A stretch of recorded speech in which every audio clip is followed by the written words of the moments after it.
Om Swastiastu. Assalamualaikum warahmatullahi wabarakatuh. Namo Buddhaya. Salam sejahtera untuk kita semua. Rahayu, salam kebajikan.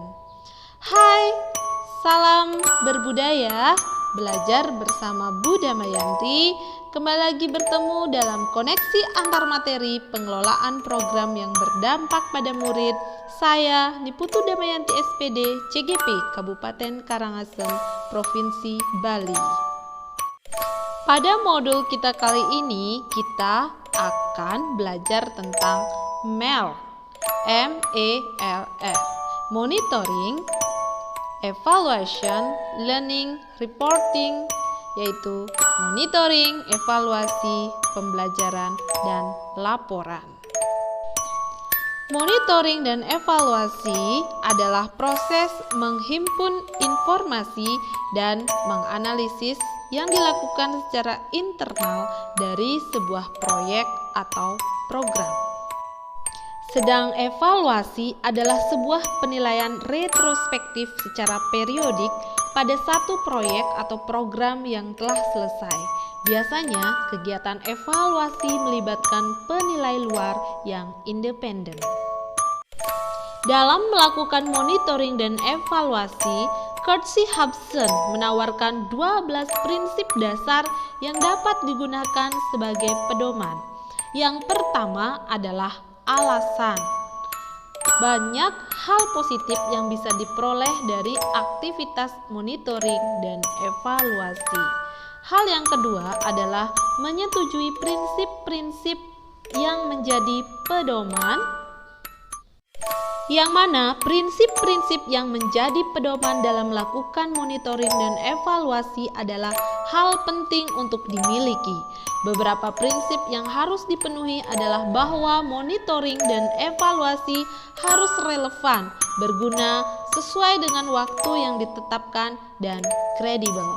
Ketiga, menentukan program atau proyek yang perlu dimonitor. Penting untuk menentukan program atau kegiatan yang harus dimonitor berdasarkan pada tingkat prioritasnya. Dengan demikian, perlu dipikirkan program mana yang akan dinilai untuk periode kapan dan apakah program tersebut adalah aktivitas yang sedang berlangsung sehingga perlu dimonitoring atau sebagai rangkaian aktivitas yang sudah selesai sehingga perlu dievaluasi. Keempat, menentukan siapa saja yang terlibat dalam setiap tahapan monitoring dan evaluasi. Kelima, adalah menentukan topik kunci dan pertanyaan untuk melakukan investigasi, yang mana langkah selanjutnya adalah menentukan isu dan pertanyaan yang ingin diketahui jawabannya. Keenam, mengklarifikasi sasaran, tujuan, aktivitas, dan langkah-langkah untuk berubah. Untuk dapat menilai kemajuan, perlu diketahui apa yang sedang dilakukan, diraih, dan bagaimana cara meraihnya dengan kembali melihat apa yang menjadi tujuan, target, dan kegiatan yang sudah dilakukan. Ketujuh adalah mengidentifikasi informasi yang perlu diketahui. Informasi yang diperlukan biasanya ditujukan untuk memantau atau menilai apa saja yang berubah, memahami mengapa bisa berubah, dan menginterpretasi perubahan. Kedelapan adalah memutuskan bagaimana informasi diperoleh. Kesembilan, menilai kontribusi atau pengaruh yang diberikan. Bagian penting dari MNE adalah menilai pengaruh atau kontribusi kegiatan terhadap dampak atau outcome yang dapat diobservasi. Kesepuluh adalah menganalisis dan menggunakan informasi. Tujuan utama dari monitoring adalah untuk mendukung pengambilan keputusan internal dan perencanaan sehingga dilakukan analisis secara periodik, menilai, dan menggunakan informasi tersebut. Kesebelas adalah menjelaskan data. Data yang dijelaskan sangat bergantung pada tujuan. Data disampaikan kepada pihak pemangku kepentingan yang relevan dengan data yang akan dijelaskan. Kedua belas adalah tentang etika dan proteksi data. Dalam etika memproteksi data, semua peserta atau responden yang dilibatkan selama proses monitoring dan evaluasi wajib dijaga kerahasiaannya. Dr. Roger Greenaway, seorang ahli di bidang pelatihan guru dan sebagai fasilitator, merancang kerangka kerja pembelajaran learning melalui 4 tingkat model. Keempat F adalah yang pertama fact atau fakta berupa catatan objektif tentang apa yang terjadi. 2. Feeling atau perasaan adalah reaksi emosional terhadap situasi.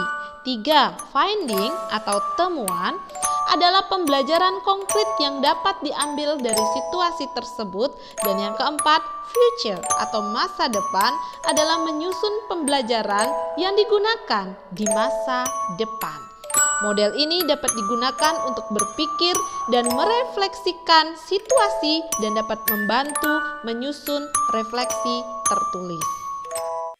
Laporan adalah pesan yang disampaikan secara sistematis dan objektif yang digunakan untuk menyampaikan informasi dari satu bagian organisasi kepada bagian lain atau lembaga lain untuk membantu pengambilan keputusan atau memecahkan persoalan.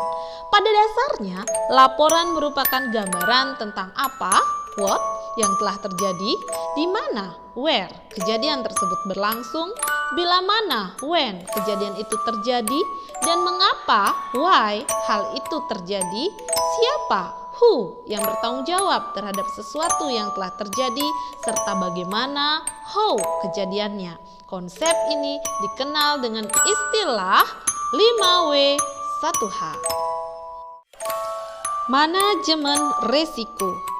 Manajemen risiko adalah metode yang tersusun secara logis dan sistematis dari suatu rangkaian kegiatan, penetapan, konteks, identifikasi, analisa, evaluasi, pengendalian, serta komunikasi risiko.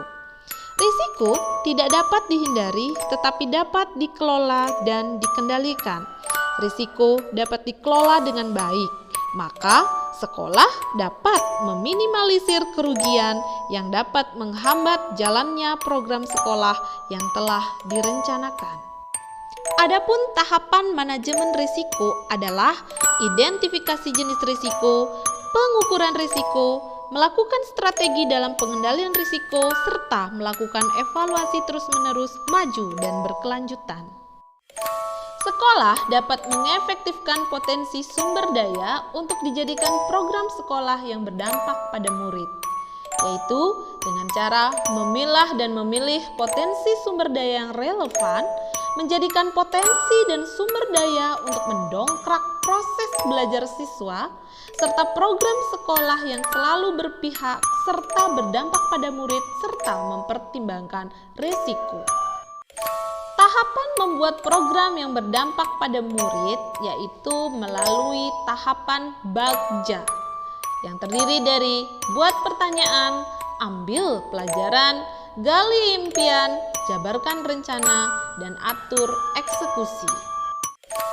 Bagaimana hubungan antara perencanaan program sekolah yang berdampak pada murid dengan pemetaan sumber daya adalah bahwa dengan pemetaan sumber daya, maka kita akan tahu potensi dan sumber daya yang dimiliki oleh sekolah. Sehingga dari hal tersebut kita dapat merencanakan suatu program sekolah yang berdampak pada murid. Menggali sumber-sumber daya dan aset-aset sekolah yang memiliki keunggulan, dan keunggulan tersebut digunakan untuk mendongkrak program sekolah serta menciptakan pembelajaran yang baik. Sedang hubungan inquiry apresiatif Bagja terhadap perencanaan program sekolah yang berdampak pada murid adalah dengan Bagja kita membuat suatu perencanaan program sekolah yang berdampak pada murid, dimulai dari bagaimana kita membuat pertanyaan, mengambil pelajaran dari suatu situasi, menggali mimpi, menjabarkan rencana, dan mengatur eksekusi sehingga menjadi program. Kaitan dari semua materi tersebut dengan peran guru penggerak adalah sebagai seorang guru yang memimpin pembelajarannya di kelas harus memahami dulu peserta didiknya serta dapat melihat potensi serta sumber atau aset yang ada di sekolah atau lingkungannya guna dimanfaatkan untuk meningkatkan kualitas belajar siswa.